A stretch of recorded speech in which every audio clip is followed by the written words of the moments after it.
Good morning student. BSc first second year स्टूडेंटों का Bhagwati PG college online classes में स्वागत है। हमने लास्ट पेपर स्टार्ट किया था पेपर फर्स्ट जिम्नोस्पर्म, ठीक है, जिसके अंतर्गत लास्ट की वीडियो में हमने पॉली एम्ब्रियोनी का अध्ययन किया था, ठीक है। आज हमारा जो नेक्स्ट टॉपिक है वह है एवोल्यूशन ऑफ सीड हैबिट, अर्थात बीज स्वभाव का विकास, ठीक है। क्या है आपका टॉपिक?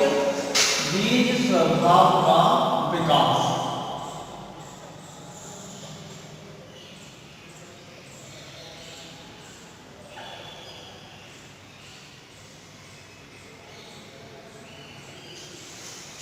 कि जिम्नोस्पर्म में बीज स्वभाव का विकास किस प्रकार से हुआ।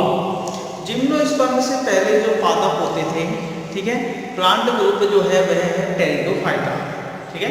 टेरिडोफाइटा प्लांट ग्रुप में, ठीक है, बीजीय बीजों का निर्माण नहीं होता था, ठीक है। लेकिन जैसे जैसे टेरिडोफाइटा का विकसित रूप आया, ठीक है, तो इनमें क्या है, कुछ ऐसे लक्षण पाए गए जिसके द्वारा बीजों का निर्माण स्टार्ट हुआ और यह आकर जिम्नोस्पर्म में मुख्य रूप से बीजों का निर्माण होने लगा। तो बीजों के निर्माण का विकास किस प्रकार से हुआ, ठीक है, कौन कौन सी संरचना में क्या क्या परिवर्तन आए जिसके कारण बीज निर्मित हुए पादपों में, ठीक है। आज हमको इसी के बारे में पढ़ना है कि बीजीय पादपों का विकास या बीजों का निर्माण, ठीक है, पादप समूह में किस प्रकार से हुआ, इनके लिए कौन कौन से लक्षण हैं, किन किन संरचनाओं में परिवर्तन आए।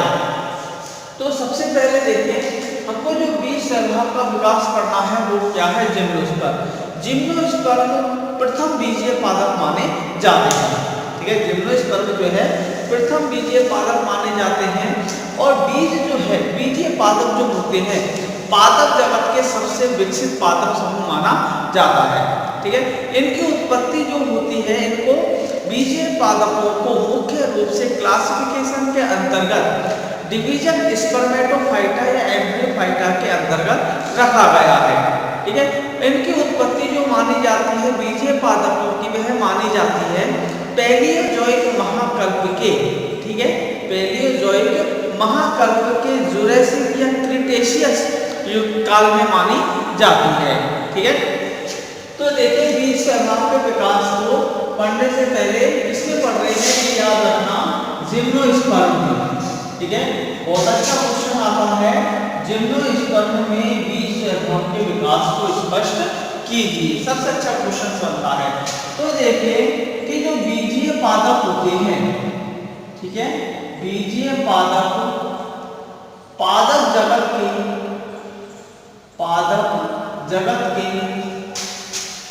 सबसे विकसित पादप समूह है, ठीक है, सबसे विकसित पादप समूह होते हैं, ठीक है। बीजीय पादप जो होते हैं पादप जगत के सबसे क्या है, विकसित पादप समूह है। बीजीय पादपों को इन्हें, ठीक है, वर्गीकरण में डिवीजन स्पर्मेटोफाइटा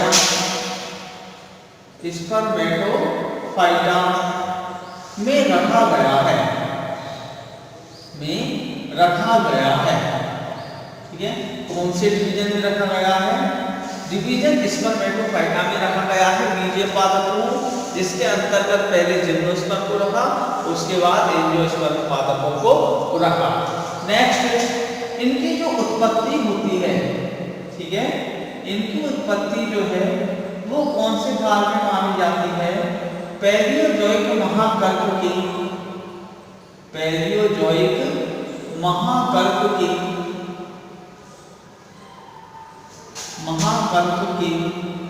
जुरेसिक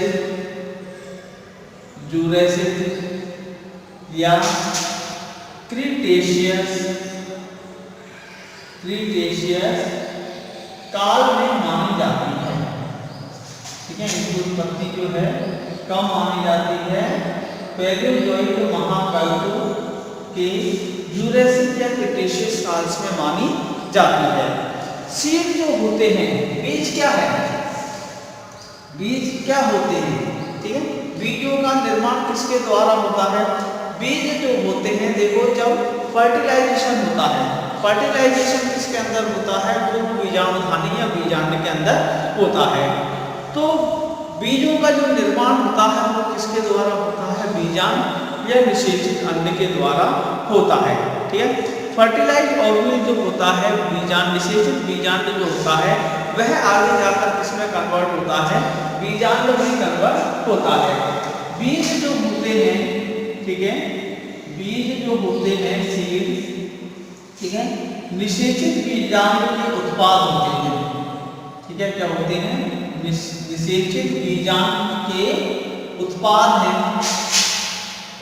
बीज जो होता है निषेचित बीजांड का उत्पाद है, ठीक है, जिसमें बीज में एक सूक्ष्म भ्रूण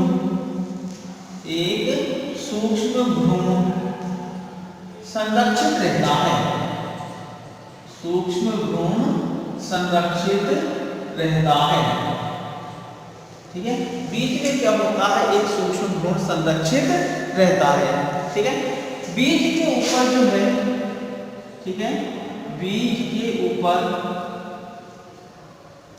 एक सुरक्षा कवर, एक सुरक्षा परत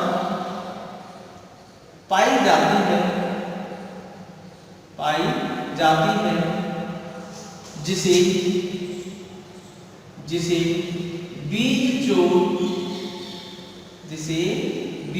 चोर या सीड कोट कहते हैं,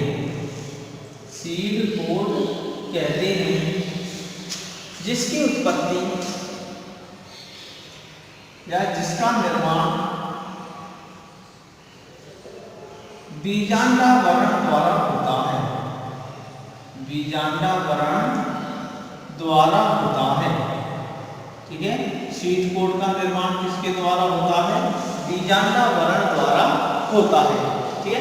बीजांड का जो आवरण होता है वो किसमें परिवर्तित हो जाता है, बीज चोर में परिवर्तित हो जाता है, ठीक है। नेक्स्ट देखें, बीज जो होते हैं, ठीक है, संचित भोज्य पदार्थ के आधार पर बीज प्रमुख रूप से दो प्रकार के होते हैं, ठीक है। कितने प्रकार के, दो प्रकार के होते हैं, ठीक है।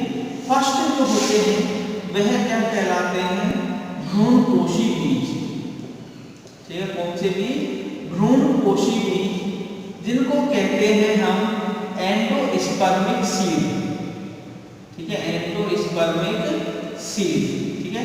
और दूसरे प्रकार के बीज जो होते हैं वह होते हैं अभ्रूणपोषी बीज, अर्थात नॉन एंडोस्पर्मिक सीड, ठीक है।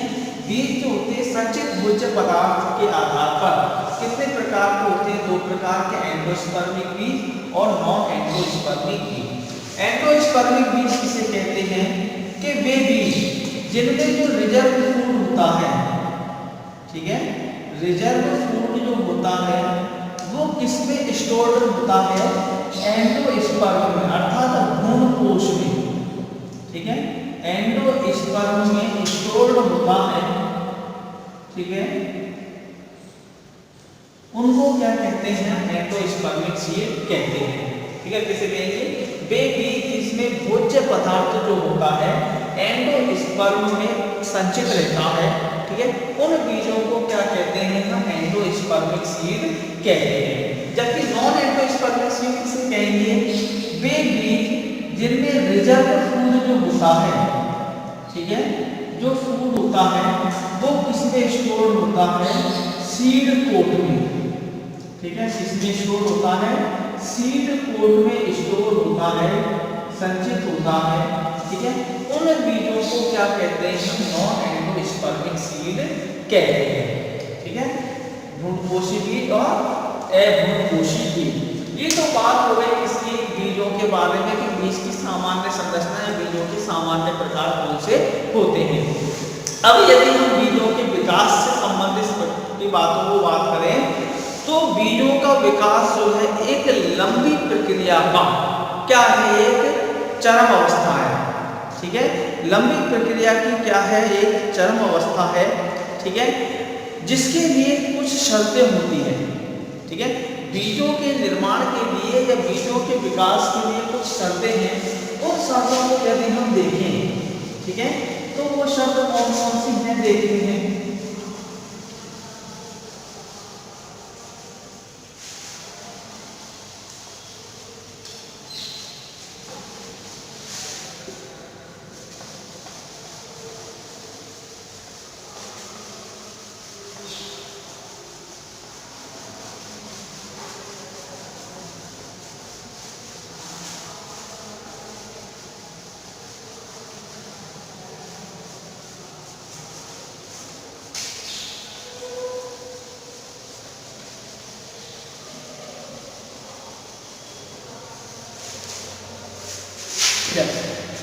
बीज स्वभाव का विकास। ठीक है, बीज स्वभाव का जो विकास है, ठीक है, बीज स्वभाव का विकास एक लंबी प्रक्रिया का, एक लंबी प्रक्रिया की चरमावस्था है। ठीक है, क्या है, चरमावस्था है। ठीक है, लंबी प्रक्रिया क्या है, चरमावस्था है। बीजों के विकास के लिए, बीज विकास के लिए, बीज विकास के लिए विषम बीजाणुता, विषम बीजाणुता, जिसको क्या कहते हैं हम, हेटेरोस्पोरी। ठीक है, प्रथम चरण है। ठीक है, प्रथम चरण है या प्रथम अवस्था जो होती है बीज निर्माण के लिए सबसे फर्स्ट कंडीशंस क्या होनी चाहिए, हेटेरोस्पोरी। हेटेरोस्पोरी का जो विकास है वो कहाँ से स्टार्ट हो जाता है, टेरिडोफाइटा से हो जाता है। हमने पढ़े थे टेरिडोफाइटा में शंकु जो होते हैं वो कौन से पाए जाते हैं, विषम बीजाणुधानी शंकु पाए जाते हैं। ठीक है, जिसके अंतर्गत दो प्रकार के बीजाणुओं का निर्माण होता है। ठीक है, एक तो होते हैं लघु बीजाणु और दूसरे क्या होते हैं, गुरु बीजाणु होते हैं। ठीक है, तो बीज स्वभाव का विकास की प्रथम अवस्था होती है, प्रथम चरण होता है या प्रथम कंडीशन जो होती है वो क्या होनी चाहिए, विषम बीजाणुता होती है। सबसे पहले बीजों के निर्माण में विषम बीजाणुता होनी चाहिए। अर्थात अन्य कंडीशन देते हैं तो विषम बीजाणुता का मतलब है कि कितने प्रकार के बीजाणु होने चाहिए, दो प्रकार के बीजाणु। ठीक है, कितने प्रकार के बीजाणु, दो प्रकार के बीजाणु का निर्माण होना चाहिए। एक तो माइक्रोस्पोर, ठीक है, एंड सेकंड वन मेगास्पोर। ठीक है, माइक्रोस्पोर एंड मेगास्पोर, लघु बीजाणु तथा गुरु बीजाणु। ठीक है, सेकंड कंडीशंस क्या होनी चाहिए, जैसे जैसे बीजों का विकास होता गया, ठीक है, जो लघु बीजाणुधानी है तथा गुरु बीजाणुधानी में क्या होते हैं, संरचनात्मक परिवर्तन होते हैं। ठीक है, गुरु बीजाणुधानी में ज्यादा संरचनात्मक परिवर्तन होते हैं क्योंकि बीजों का निर्माण जो होता है वह मेगास्पोरेंजियम या मादा जननांगों के द्वारा होता है। तो सबसे ज्यादा परिवर्तन इसमें देखेंगे मेगास्पोरेंजियम में देखेंगे। ठीक है, इसमें क्या होता है, सबसे नेक्स्ट सेकंड जो कंडीशंस है वह क्या है कि गुरु बीजाणुओं की गुरु बीजाणुधानी में, गुरु बीजाणुधानी में गुरु बीजाणुओं की संख्या में कमी, गुरु बीजाणुओं की संख्या में कमी। ठीक है, गुरु बीजाणुओं की संख्या में कमी अर्थात केवल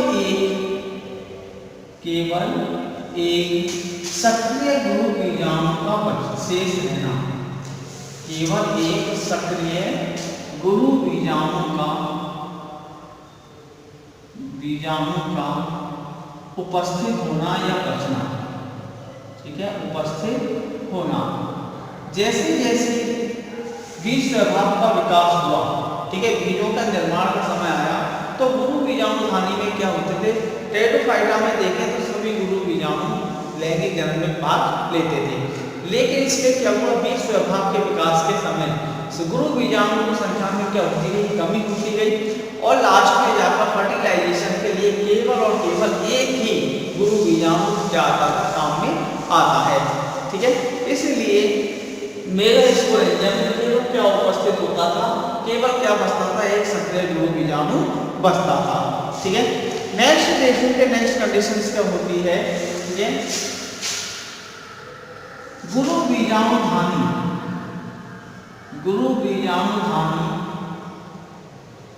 के आमाप में वृद्धि हुई, गुरु बीजाणु धानी के आमाप में क्या हुई, वृद्धि होना, गुरु बीजाणु धानी के आमाप में वृद्धि हो गई। नेक्स्ट जो नर युग्मकोद्भिद था, ठीक है, नर युग्मकोद्भिद था, नर युग्मकोद्भिद के आमाप में कमी, आमाप में कमी, ठीक है, नर युग्मकोद्भिद के आमाप में क्या होती थी, कमी होती थी, ठीक है। नेक्स्ट मेगास्पोरेंजियम जो है, ठीक है, मेगास्पोरेंजियम का अध्यावरित होना, यानी मेगास्पोरेंजियम में गुरु बीजाणु धानी के ऊपर क्या पाया जाता था, एक अध्यावरण पाया जाता था, एक इंट्यूब्यूमेंट्स उपस्थित होता था, ठीक है। नेक्स्ट पॉइंट, भ्रूण निर्माण तक, ठीक है, गुरु बीजाणु का भ्रूण निर्माण तक, गुरु बीजाणु का गुरु बीजाणु धानी में स्थित होना, यानी जब तक भ्रूण निर्माण नहीं हो जाता था, गुरु बीजाणु जो है कहाँ पर उपस्थित होना चाहिए था, गुरु बीजाणु धानी में स्थित होता है, ठीक है। नेक्स्ट गुरु बीजाणु तथा गुरु बीजाणु धानी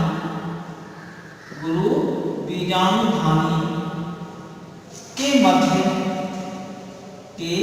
मध्य औदिकीय संपर्क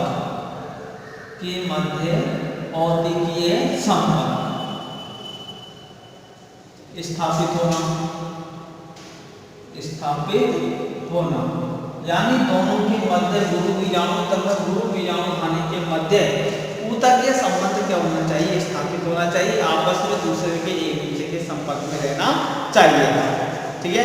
नेक्स्ट पॉइंट देखें, गुरु बीजाणु धानी का या माइक्रोस्पोर, ठीक है, या जिनको क्या कहते हैं हम, पोलन ग्रेन्स भी कहते हैं, अर्थात पराग भी कहते हैं। पोलन ग्रेन्स ग्रहण करने के लिए, ठीक है, पोलन ग्रेन्स ग्रहण करने के लिए, ठीक है, गुरु बीजाणु धानी का मेगास्पोरेंजियम का शीर्ष भाग कैसा होना, संकीर्ण होना, शीर्ष भाग संकीर्ण होना, यानी तो जब परागण होता है फर्टिलाइजेशन से पहले, मेगास्पोरेंजियम का शीर्ष भाग लघु बीजाणु को ग्रहण करने के लिए कैसा हो जाता था, संकीर्ण हो जाता था, ठीक है। नेक्स्ट लास्ट जो पॉइंट है बीज स्वभाव के विकास के लिए, वो क्या होता था कि भ्रूण निर्माण के पश्चात, ठीक है, भ्रूण निर्माण के समय प्रसुप्तावस्था का होना, यानी भ्रूण निर्माण के पश्चात में क्या पाई जाती थी, ठीक है, बीजों में डोर्मेंट पीरियड उपस्थित होना चाहिए। ये कुछ मुख्य पॉइंट है जिसके कारण बीज स्वभाव में क्या है परिवर्तन आए और बीजों का निर्माण संभव हो सका। ठीक है, ज्यादातर परिवर्तन जो होते थे वो किसमें हुए थे, गुरु बीजाणु धानी में हुए थे। तो एक बार और देख लें बीज स्वभाव के विकास के लिए। बीज स्वभाव का विकास लंबी प्रक्रिया की चरमावस्था है। बीज विकास के लिए प्रथम कंडीशन जो है वो क्या होनी चाहिए, विषम बीजाणु का हेटेरोस्पोरिक, अर्थात इसमें दो प्रकार के बीजाणु निर्मित होने चाहिए, माइक्रोस्पोर एंड मेगास्पोर। ठीक है, गुरु बीजाणु धानी में गुरु बीजाणु की संख्या में क्या हो गई, कमी हो गई और गुरु बीजाणु धानी में केवल एक सक्रिय गुरु बीजाणु उपस्थित होता है। ठीक है, नेक्स्ट गुरु बीजाणु धानी के आमाक में वृद्धि हुई। ठीक है, नर युग्मक उद्भिद के आमाक में कमी हुई। मेगा गुरु बीजाणु धानी के ऊपर अध्यावरण उपस्थित होना, भ्रूण निर्माण का गुरु बीजाणु का गुरु बीजाणु धानी में स्थित होना। नेक्स्ट गुरु बीजाणु तथा गुरु बीजाणु धानी के मध्य अद्वितीय संपर्क स्थापित होना। नेक्स्ट माइक्रोस्पोर या कॉलम ग्रहण करने के लिए गुरु बीजाणु धानी का शीर्ष भाग संकीर्ण होना। ठीक है, भ्रूण निर्माण के समय बीजों में क्या होती थी, प्रस्तुत अवस्था उपस्थित होती थी। ये कुछ कंडीशंस बताई गई हैं किसके लिए, बीज स्वभाव के लिए। ठीक है, ये तो है बीज स्वभाव के लिए, एक एग्जाम्पल है। ठीक है, जो किसने बताया था, एंड्रूज ने। ठीक है, किसने बताया था, एंड्रूज नामक वैज्ञानिक है। ठीक है, उन्होंने एक पादप जिम्नोस्पर्म लिया और जिम्नोस्पर्म के अंतर्गत, ठीक है,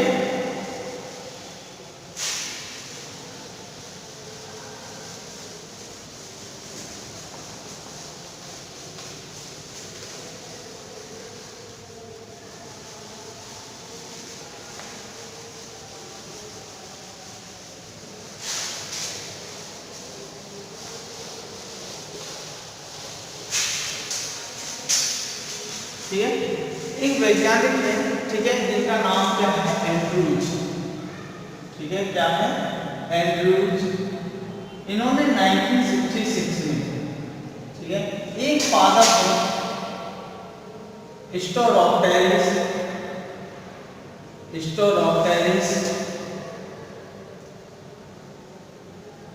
वन टेस्ट लैंडिका, ठीक है, स्टोरोप्टेरिस वन टेस्ट लैंडिका। ठीक है, इसने क्या किया कि इन्होंने, ठीक है, इसके अंदर बीजाणु धानी के अंदर बीज स्वभाव का विकास का या बीज निर्माण के स्वभाव का क्या किया, अध्ययन किया। ठीक है, इन्होंने भी कुछ पॉइंट दिए जिसके कारण, ठीक है, क्या हुआ, बीज निर्माण में सहायता सिद्ध हुई। पहला, सबसे पहला क्या दिया, क्या होना चाहिए, हेटेरोस्पोरिक। ठीक है, अर्थात विषम बीजाणुता उपस्थित होनी चाहिए। अर्थात वही दो पॉइंट, माइक्रोस्पोर, ठीक है, एंड मेगास्पोर मिलना समझाया कि विषम बीजाणु समय फॉसिल्स में, ठीक है, क्या होते थे, माइक्रोस्पोर मेगास्पोर का निर्माण होता था। नेक्स्ट पॉइंट, ठीक है, कि गुरु बीजाणु की संख्या में कमी, गुरु बीजाणु की संख्या में कमी या केवल एक सक्रिय गुरु बीजाणु उपस्थित होना, केवल एक सक्रिय गुरु बीजाणु उपस्थित होना, सक्रिय गुरु बीजाणु उपस्थित होना। ठीक है, नेक्स्ट, गुरु बीजाणु धानी का, गुरु बीजाणु धानी का आधारीय भाग, आधारीय भाग, ठीक है, कैसा होना, बंध्य होना, बंध्य अर्थात स्टेराइल होना, तथा उसमें वेस्कुलर स्ट्रेंथ का उपस्थित होना। नेक्स्ट, गुरु बीजाणु का बंध्य आधारीय भाग में, बंध्य आधारीय भाग में स्थित होना, बंध्य आधारीय भाग में स्थित होना। ठीक है, नेक्स्ट, पांचवा, नर युग्मकोद्भिद के आमाप में कमी, नर युग्मकोद्भिद के आमाप में कमी, आमाप में कमी। ठीक है, नेक्स्ट स्पोरेंजियम का शीर्ष भाग संकीर्णित होना, शीर्ष भाग संकीर्णित होना। ये कुछ पॉइंट बताए थे किसमें, स्टोरोप्टेस वर्ण इप्सिलैंटिका, किसने, एंड्रूज नामक वैज्ञानिक ने। तो ये जो क्या है, एक फॉसिल्स है जीवाश्म, उसके अंतर्गत एंड्रूज ने जीव निर्माण के स्वभाव को स्पष्ट किया था। ठीक है, तो ये क्या है, तो छोटा सा टॉपिक है हमारा सीड हैबिट का विकास। ठीक है, बहुत 5 नंबर का बहुत अच्छा क्वेश्चन आता है। ठीक है, इसके ये यूनिट नंबर फर्स्ट हमारी क्या होती है, कंप्लीट होती है। ठीक है, नेक्स्ट वीडियो में नेक्स्ट लेक्चर पढ़ेंगे। Thank you.